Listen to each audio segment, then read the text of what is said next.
Hello friends, कैसे हैं आप सभी। Myself Bharat Kurseja, faculty of chemistry. आप सभी का, सभी दोस्तों का तहे दिल से इस केमिस्ट्री के ऑनलाइन प्लेटफॉर्म पे स्वागत करता हूं।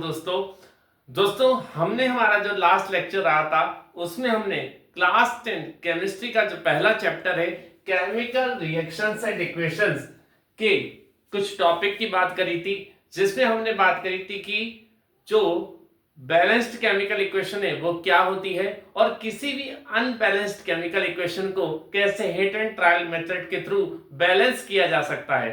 और आज हम बात करने जा रहे हैं दोस्तों इसके आगे के टॉपिक की, क्लास 10 केमिस्ट्री के चैप्टर 1 की, जिसका नाम है टाइप्स ऑफ केमिकल रिएक्शंस। तो क्या कहती हैं टाइप्स ऑफ केमिकल रिएक्शंस, यानी कहेंगी क्या। इसमें तो हमें पढ़ने हैं कि केमिकल रिएक्शंस कितने टाइप्स की होती हैं। तो स्टार्ट करें आज के लेक्चर को।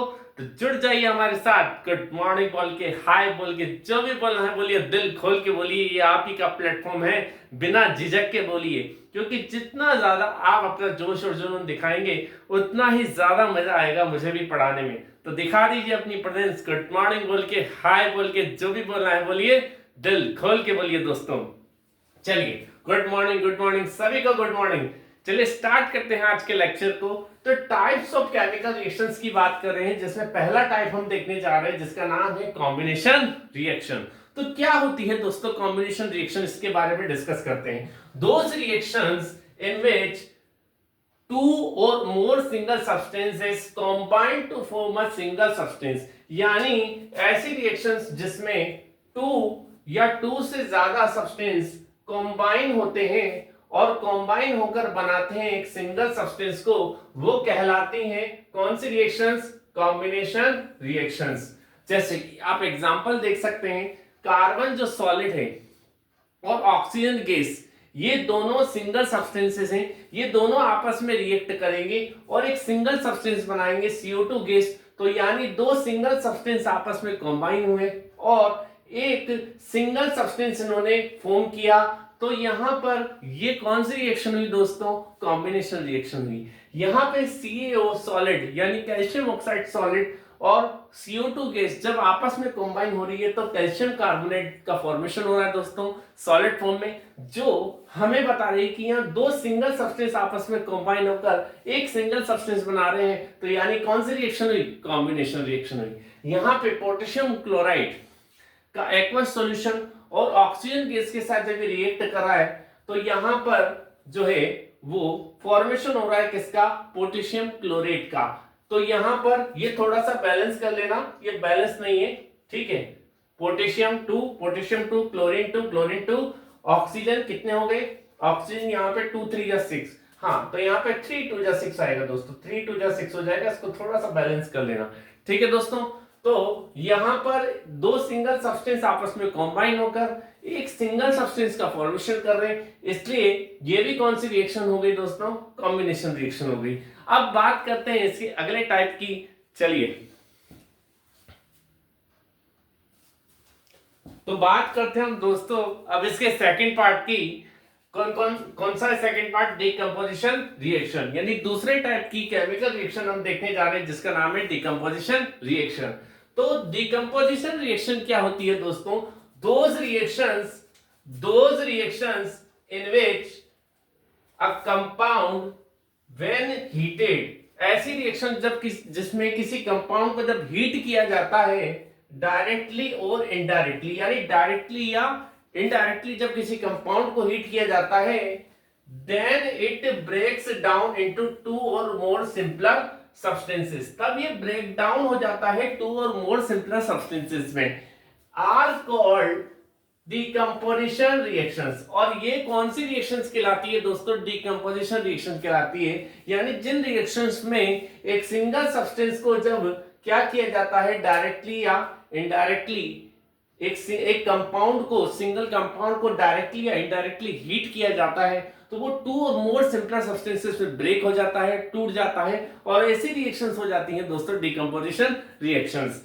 जैसे यहां पे आप देख सकते हैं CaCO3 सॉलिड है, जब इसको हीट दी जा रही है, अच्छा ये कौन सी हीट है, ये थर्मल हीट का साइन है दोस्तों, यानी जब इसको यहां पर जो हीट दी जा रही है, डायरेक्ट हीट दी जा रही है, थर्मल हीट दी जा रही है, तो यहां पर एक कैल्शियम ऑक्साइड में और CO2 गैस में ब्रेक हो रहा है। ठीक ऐसे ही जब यहाँ पे पोटेशियम क्लोराइड को हीट दी जा रही है तो ये पोटेशियम क्लोराइड और ऑक्सीजन गैस में ब्रेक हो रहा है। तो यहां दी जाने वाली हीट कैसी हीट है दोस्तों? डायरेक्ट हीट है, थर्मल हीट, डायरेक्ट हीट है जो हम डायरेक्ट दे रहे हैं।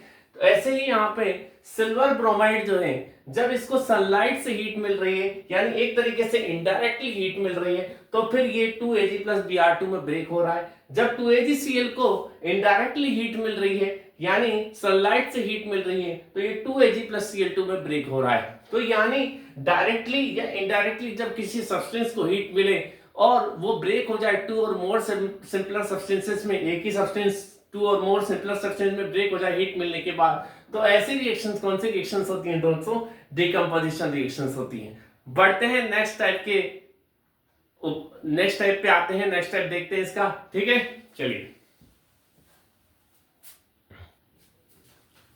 चलिए तो नेक्स्ट टाइप पे आते हैं दोस्तों। तो अगला टाइप हो जाएगा third type, types of chemical reactions में डिस्प्लेसमेंट रिएक्शन। डिस्प्लेसमेंट रिएक्शंस क्या होती हैं इसकी बात कर लेते हैं दोस्तों। चलिए, तो डिस्प्लेसमेंट रिएक्शन क्या होती है? Those reactions in which more reactive element displaces less reactive element, यानी जहां पर मोर रिएक्टिव एलिमेंट डिस्प्लेस कर लेता है लेस रिएक्टिव एलिमेंट को फ्रॉम इट्स कंपाउंड, यानी उसके कंपाउंड में से, नॉन एज डिस्प्लेसमेंट रिएक्शन, वो कहलाती हैं दोस्तों डिस्प्लेसमेंट रिएक्शन। यानी यहां आप देख सकते हैं कि जो आयरन है वो कॉपर सल्फेट के सॉल्यूशन से जब रिएक्ट करता है, तो फिर जो आयरन है वो कॉपर को उसके सॉल्यूशन में से क्या कर देता है? डिस्प्लेस कर देता है और फेरस सल्फेट बना लेता है और कॉपर को डिस्प्लेस कर देता है, तो कॉपर निकल जाता है यहां से। क्यों ऐसा क्यों हुआ? Because iron is more active than copper according to reactivity series. Reactivity series अभी मैं आप लोगों को बताऊंगा। ठीक है, तो जिंक कॉपर सल्फेट के सॉल्यूशन से जब रिएक्ट करता है, तो जिंक कॉपर सल्फेट के सॉल्यूशन में से कॉपर को डिस्प्लेस कर देता है और खुद उसकी जगह पे आ जाता है, तो बन जाता है यहाँ जिंक सल्फेट और कॉपर डिस्प्लेस होकर बाहर निकल जाता है। बिकॉज ऐसा क्यों हुआ? Because zinc is more active than copper, zinc जो है ज्यादा रिएक्टिव है कॉपर से। ठीक है, अकॉर्डिंग टू रिएक्टिविटी सीरीज। ठीक, तो सिंस आयरन यानी फेरस, अभी तो यहाँ पे आयरन ही बोलेंगे क्योंकि पर्टिकुलर फेरस, तो इसको वैसे फेरस ही होगा, Fe+2 चार्ज वाला है तो फेरस ही होगा यहाँ पे। तो जो आयरन है वो and zinc are more reactive than copper, यानी ये कॉपर से ज्यादा रिएक्टिव होते हैं अकॉर्डिंग टू रिएक्टिविटी से। So iron and zinc can displace copper. So iron और जिंक डिस्प्लेस कर सकते हैं कॉपर को फ्रॉम कॉपर सल्फेट सॉल्यूशन, यानी कॉपर सल्फेट के सॉल्यूशन में से। तो ये इसका तीसरा टाइप हो गया, जहां पर more reactive element less reactive element को उसके कंपाउंड में से, उसके सॉल्यूशन में से क्या कर रहा है? डिस्प्लेस कर रहा है। हाँ, यहां पर मैं आप लोगों को रिएक्टिविटी सीरीज के बारे में जरूर बता दूंगा ताकि आपको विश्वास हो जाए कि मैं सही कह रहा हूं कि आयरन जो है वो कॉपर से ज्यादा रिएक्टिव होता है और जिंक भी कॉपर से ज्यादा रिएक्टिव होता है। तो देखते हैं दोस्तों रिएक्टिविटी सीरीज ऑफ मेटल्स। तो दोस्तों ये रिएक्टिविटी सीरीज है मेटल्स की, जहां पे मैंने मेटल्स को इनकी रिएक्टिविटी के डिक्रीजिंग ऑर्डर में जो है वो जमाया है। क्लियर है बात? तो यहां पर देखिए, सबसे पहले पोटेशियम, फिर सोडियम, फिर कैल्शियम, फिर मैग्नीशियम, फिर एल्यूमिनियम, फिर जिंक, फिर आयरन, फिर लेड, उसके बाद फिर यहां पे हाइड्रोजन, और उससे कम रिएक्टिव होता है कॉपर, उससे कम मर्क्यूरी, उससे कम सिल्वर, उससे कम गोल्ड और उससे कम प्लेटिनम। यानी ये इनकी डिक्रीजिंग ऑर्डर है रिएक्टिविटी का। तो यहाँ पे मोर रिएक्टिव मेटल जो हो जाएगा वो पोटेशियम हो जाएगा, और यहाँ पे जो लीस्ट रिएक्टिव मेटल हो जाएगा दोस्तों वो कौन सा हो जाएगा? प्लेटिनम हो जाएगा। अब आप इसको एक ट्रिक के थ्रू याद रख सकते हैं। ट्रिक मैं आपको बताने जा रहा हूं, सुन लीजिए, बड़े ही गौर से सुनना है ट्रिक। मान लीजिए कि आपका एक दोस्त है और आपकी उससे हो गई लड़ाई, है ना? ठीक है, दोनों ने एक दूसरे को थोड़ा सा कह सुना दिया और उसके बाद आपके दोस्त और आपके बीच में ये तय हुआ कि यहां नहीं लड़ेंगे, कहीं अकेले में मिलकर लड़ेंगे। चलिए ठीक है, अकेले में मिलके लड़ेंगे, ये तय हुआ, क्योंकि सबके बीच में लड़ना थोड़ा दिक्कत वाली बात हो सकती थी। तो लेकिन जब आप घर पर आए तो आपने अपने मन में सोचा कि नहीं यार, सालों पुराना दोस्त है, सालों पुराने दोस्त से एक छोटी सी बात पे रिश्ता तोड़ लेना, लड़ाई करना अच्छी बात नहीं है। आप वहां गए तो सही अपने दोस्त के पास, उस जगह पर जहां जाना तय हुआ था, लेकिन आप लड़ने के उद्देश्य से नहीं गए, आप वहां गए उसको मनाने के उद्देश्य से। लेकिन आपका दोस्त जिसके पास थोड़ा सा दिमाग कम है, उसके मन में यह सोच नहीं आई और वो अकेला भी नहीं आया बल्कि 10-5 लोगों को साथ लेके आया। तो उस कंडीशन में आपने जब उससे सुलह करने की बात की तो उसने आपसे मारने की बात की।